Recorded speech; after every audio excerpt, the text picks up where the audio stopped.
अच्छा चेहरे पे दाढ़ी रखना ये क्या है? अरे बोलिए बोलिए बोलिए। बाज़ उलमा ने वाजिब भी कहा है, बाज़ उलमा ने वाजिब भी कहा है दाढ़ी को। अच्छा देखिए, ये दाढ़ी भी बड़ी जिद्दी है। ये जब भी आती है मर्द ही के चेहरे पे आती है। मर्द को चढ़ावा जी, औरतों को चढ़ावा जी, बोलो।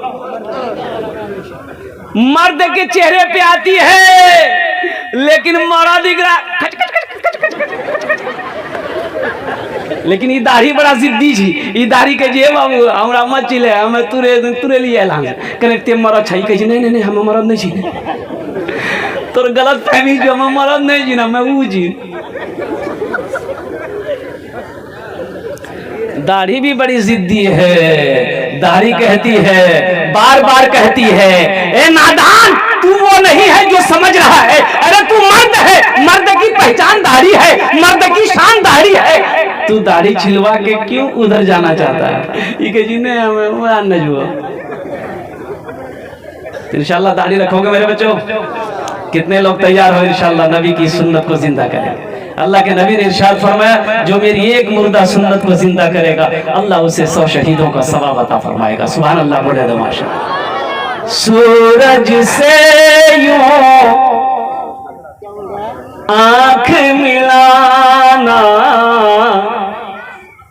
मुश्किल क्या नामुमकिन है। सूरज से यूं आंख मिलाना मुश्किल क्या नामुमकिन है।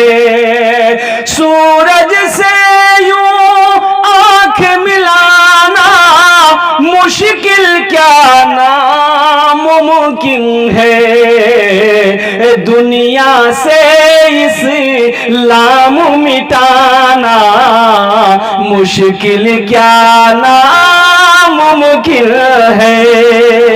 दुनिया से इस्लाम मिटाना मुश्किल क्या नामुमकिन है। सब मुशरिक को दीन सिखाना ये तो मुश्किल है, लेकिन सब मुशरिक को दीन सिखाना ये तो मुमकिन है, लेकिन सब मुशरिक को दीन सिखाना ये तो मुमकिन है, लेकिन कंकर से कल माँ पढ़वाना मुश्किल क्या नामुमकिन है। कंकर से कल माँ पढ़वाना मुश्किल क्या नामुमकिन है। चाहे सारी उम्र लगा दो माँ की खिदमत में लोगों। नबी की सीरत है, नबी की सुन्नत क्या है? माँ बाप की खिदमत करना, ये भी तो नबी की सुन्नत है, ये नबी की सीरत है। अल्लाह के नबी इरशाद फरमाते हैं, काश मेरी माँ आमिना जिंदा होती, मैं इशा की नमाज पढ़ रहा होता, सूरह फातिहा तिलावत कर रहा होता, मेरी माँ आमिना आवाज देती बेटा मोहम्मद, तो मैं नमाज तोड़कर सूरह फातिहा छोड़कर माँ की बारगाह में हाजिर हो जाऊं और कहता कि माँ तेरा बेटा मोहम्मद हाजिर है, कुर्बान जाओ। ये बताना मकसूद हम गुनहगारों को था कि माँ का मकाम क्या है, बाप का मकाम क्या है। माँ बाप राजी, अल्लाह राजी, माँ बाप नाराज, अल्लाह नाराज। इंशाल्लाह माँ बाप की कदर करोगे, हाथ उठाओ इंशाल्लाह। चाहे सारी उम्र लगा दो माँ की खिदमत में लोगों। चाहे सारी उम्र लगा दो माँ की खिदमत में लोगों। माँ की दूध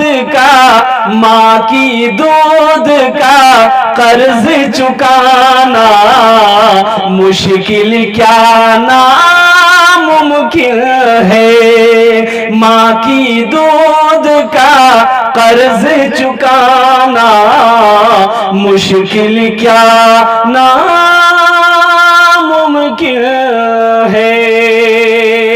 पल में आना पल में जाना फर्श ज़मीं से अर्श तलक। अच्छा लगला तो सुभान अल्लाह क्या बोलती हमें।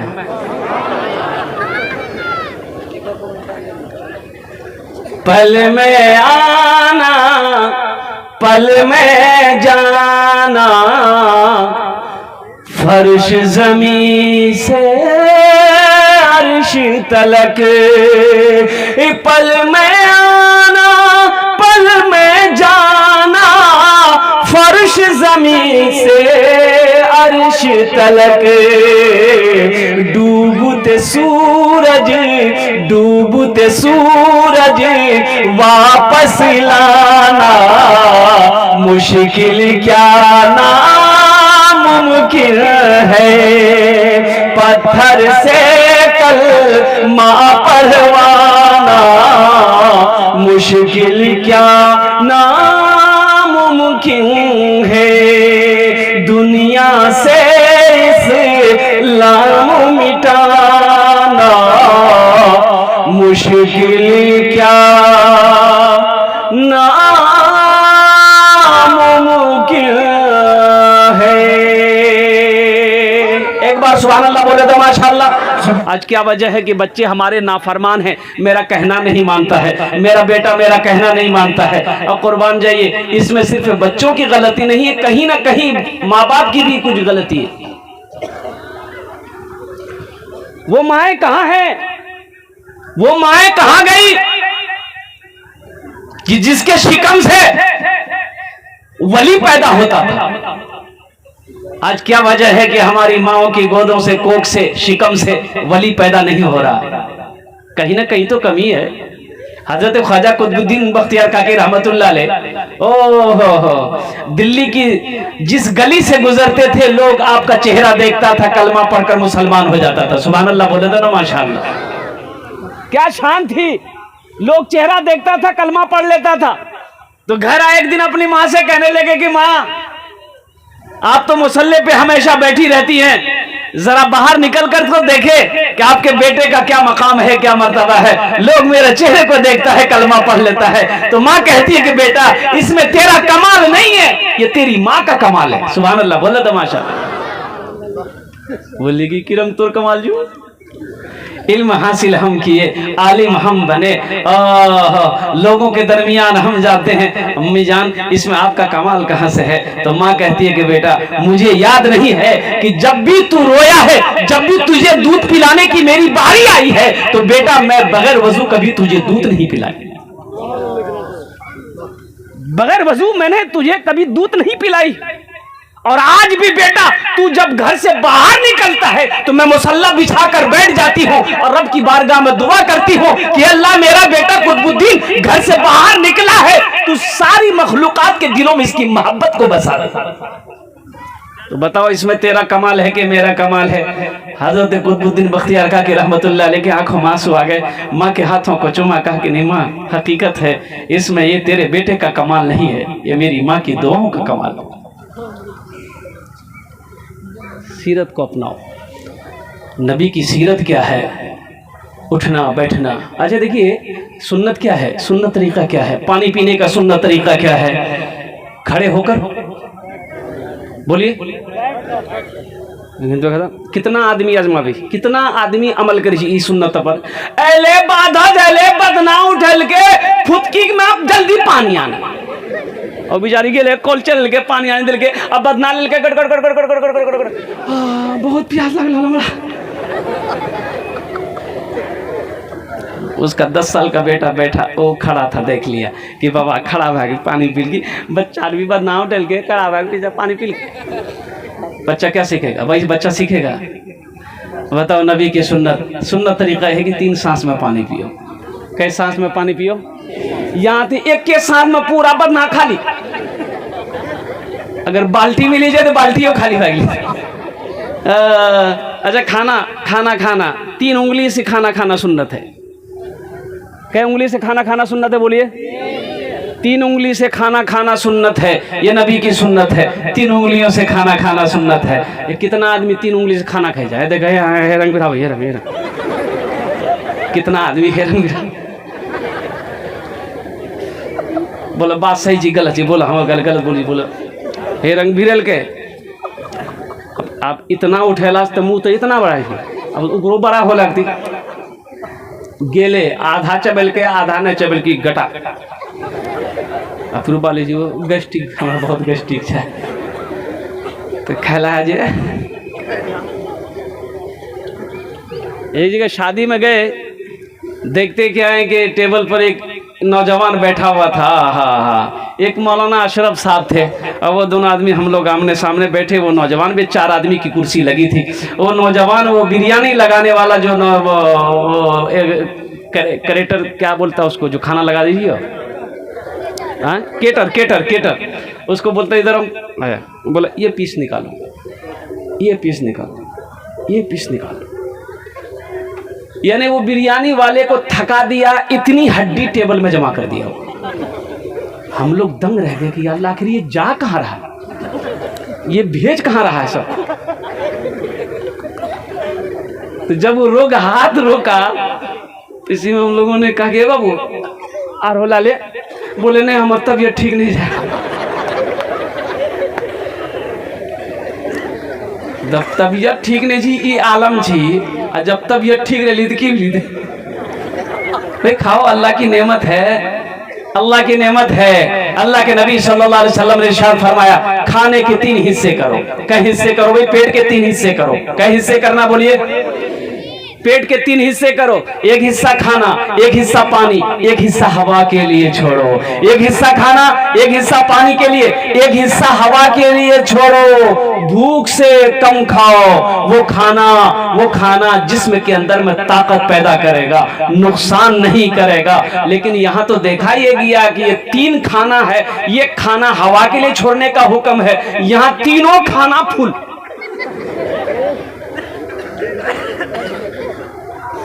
अच्छा, कितना आदमी शादी में जाइए नहीं, टेबलेट लागे जाइए, टेबलेट लागे। कौन चीज टेबलेट? हाजमा टेबलेट खाओ मेरे भाई, अल्लाह की नेमत है और कुर्बान जाइए। अल्लाह के नबी जनाब मोहम्मद रसूलुल्लाह सल्लल्लाहु अलैहि वसल्लम, चिलचिलाती धूप है। हजरत अबू बकर सिद्दीक रदी अल्लाह ताला अन्हु निकले। ए बाबू बैठ जा बेटा, बैठ जा, बैठ जा। अल्हम्दुलिल्लाह, देखिए पढ़ा लिखा नौजवान बैठ। अच्छा, इधर भी पढ़ा लिखा है, देखिए सब नौजवान, देखिए सब पढ़ा है, कोई इसमें से जाहिल नहीं मिलेगा, अंगूठा छाप नहीं मिलेगा। देखिए सब बैठ गया, देखिए देखला, ये पढ़े लिखे की ताकत है। ये पढ़े पहचान जाए नहीं हो। अल्लाह हमारे बच्चों को दीनी और दुनियावी दोनों तालीमों से रास्ता फरमाया। आमीन बोले अल्हम्दुलिल्लाह। तालीम हासिल करो। खैरुकुम मन तअल्लमल कुरान व अल्लमहु। अल्लाह के नबी ने इरशाद फरमाया, तुम में सबसे बेहतर वो है, अफजल वो है, अच्छा वो है जो कुरान सीखे, दूसरों को सिखाए। ए बाबू, ए बेटा, कहाँ है बेटा? न ठंडा के टाइम न है। एक तकरीर कहते एक नौजवान खड़ा हुआ, मैंने कहा क्या हुआ? बोला है, हम लोग बैठो, बैठ गया। 10 मिनट का फिर खड़ा हुआ, मैंने कहा क्या हुआ?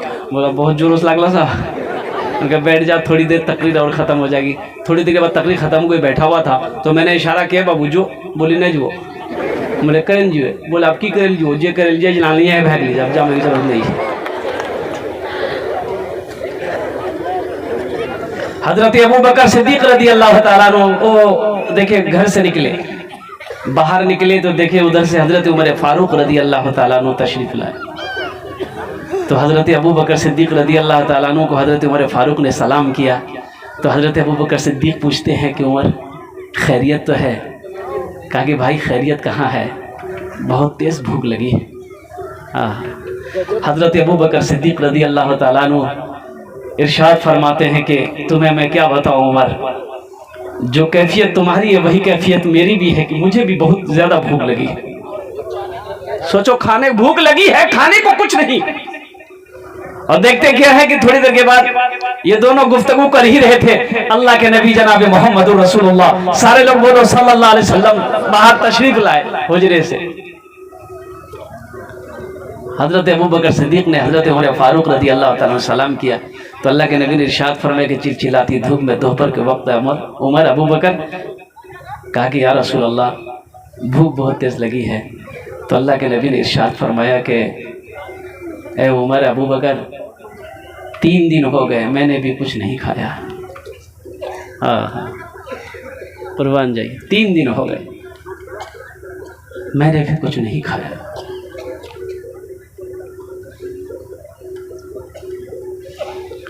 फाके से बंधा पेट पे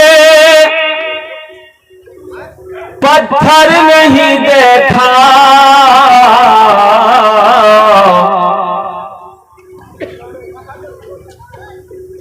फाके से बंधा पेट पे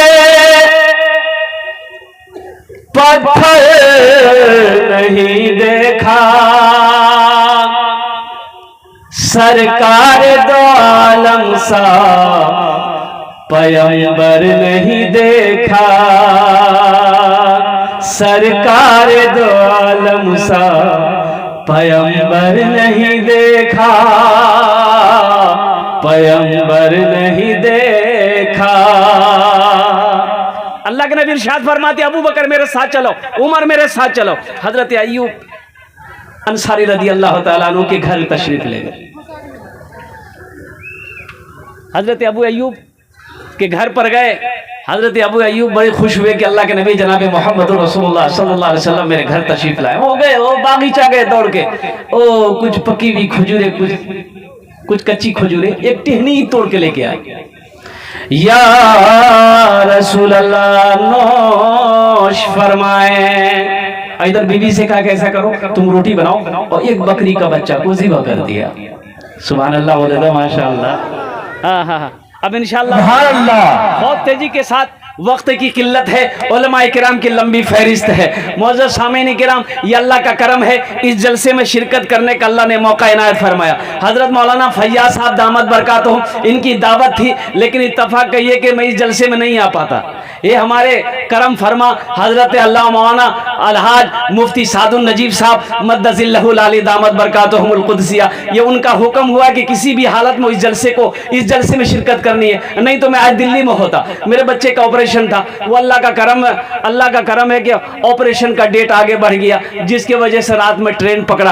अल्हम्दुलिल्लाह सुम्मा अल्हम्दुलिल्लाह, एक जलसा करने के लिए। अब वो जलसा तो है, अब 27 से रेगुलर, 27 जनवरी से लेकर के 21 मार्च तक, बीच में एक को दिन खाली नहीं,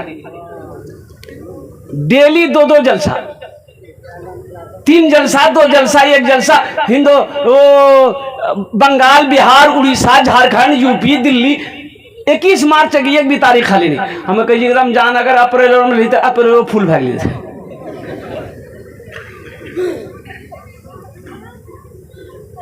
आपकी जितनी भी तारीख पर हुक्म है, ये मस्जिद का जलसा है, मस्जिद अल्लाह का घर है। तो इंशाअल्लाह सीरत के उन्वान से मैंने कुछ रोशनी उसके ऊपर में डाली है। तो आपने वादा किया कि इंशाअल्लाह नबी की सीरत के मुताबिक, नबी की सीरत को अपनी जिंदगी में उतारेंगे, नबी के सुन्नत के मुताबिक अपनी जिंदगी गुजारेंगे। ये मस्जिद का तौसी व तामीर काम है। अल्हम्दुलिल्लाह मस्जिद अल्लाह का घर है, और जो मस्जिद को बनाएगा, जो मस्जिदों को आबाद करेगा, जो मस्जिदी तामीरी कामों में हिस्सा लेगा, अल्लाह उसके घर को बना देगा। मौलाना मंजूर अहमद नोमानी साहब दामद बरकातुहू, ये मदरसा दारुल उलूम 0 माइल, ये फरमा रहे थे ये अररिया बस्ती की सरजमीन है। वो कौन सी बस्ती बोले मुझे याद नहीं, वो बस्ती की जहन में बात नहीं है। वो बस्ती में एक मस्जिद थी, बहुत पुरानी मस्जिद थी। दीवारें कच्ची दीवारें थी, ऊपर में टीन, पहले तो छप्पर थे, लेकिन छप्पर को खत्म करके लोगों ने कुछ चंदा वंदा करके पैसा करके टीन चढ़ा दिया। अब वो टीन है कि टीन है, कई साल हो गए वही टीन की वही टीन। जब आंधी आती थी, तूफान आता था, और टीन कहां है किसी को पता नहीं चलता था, खत्म। एक गरीब आदमी, उसी बस्ती का आदमी, गरीब आदमी बेचारा, 3 बीघा जमीन का मालिक, 4 बेटे का बाप।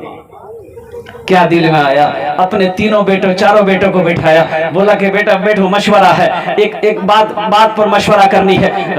चारों बेटे बैठ गए मगरिब बाद। तो कुछ बेटों ने पूछा कि बाबा की बात थी? बोला बेटा तुम्हें पता है कि अपने पास कितनी जमीन है? कहा कि हाँ 3 बीघा जमीन है। कहा कि बेटा तुम लोग भाई कितने हो? कहा कि हम लोग 4 भाई हैं। तो बाप ने कहा कि बेटा इस जमीन का मालिक कौन है? कहा कि आप हैं। तो बाप ने कहा कि बेटा ये मस्जिद को देखे हो? कहा कि हाँ ये हम लोग जब पैदा हुए देख रही मस्जिद को देख रहे हैं, ऐसी ऐसी है। तो कहा कि बेटा मेरे पास 3 बीघा जमीन है, मशवरा इसी बात से करना चाहता हूँ कि अगर तुम लोग इजाजत दे दो तो 1 बीघा जमीन बेचकर हम अल्लाह का घर बना देते हैं। सुभान अल्लाह बोले तमाशा, सुभान अल्लाह। हौसला देखो, जज्बा देखो, मोहब्बत देखो और कुर्बान जाइए। बेटों ने कहा कि अब्बा इसमें हम लोगों से मशवरा करने की क्या जरूरत है, हम लोगों से पूछने की क्या जरूरत है, हम लोगों की इजाजत की क्या जरूरत है? आप खुद मुख्तार हैं, जमीन का मालिक आप हैं। आप 1 बीघा क्या, अगर आप चाहें तो 3 बीघा जमीन बेचकर अल्लाह के रास्ते में खर्च कर दे, बेशक कोई एतराज नहीं है। कुर्बान जब आपने कहा कि नहीं बेटा 1 बीघा जमीन बेचेंगे, बेटों को गले लगाया, दुआएं दी बेटों को, 1 बीघा जमीन बेचकर जितना पैसा मिला अल्लाह का घर बना दिया। मौलाना मंजूर नुमानी साहब फरमाते हैं कि अल्लाह का घर बनाना था। एक बेचारा तो गरीब आदमी था, पूरब बीटा पश्चिम बीटा में 2 गो फूस का घर था, उसी में गुजर बसर हो रहा था। अब वो 1 साल गुजरा, 6 महीने गुजरे, 6 महीना ही 1 साल के भीतर में इसका 2 बेटा का, अब समझ लीजिए कि सऊदी अरब जाने का मौका मिल गया। 2 बेटा सऊदी अरब चला गया। अब देखते देखते 2-4 साल के अंदर में 2 बीटे में फूस का मकान था, अल्लाह ने 4 बीटे में पुख्ता का मकान बनवा दिया। सुभान अल्लाह, सुभान अल्लाह। और आज ये आलम है कि उस बस्ती के अंदर में उससे बड़ा पैसा वाला कोई नहीं है।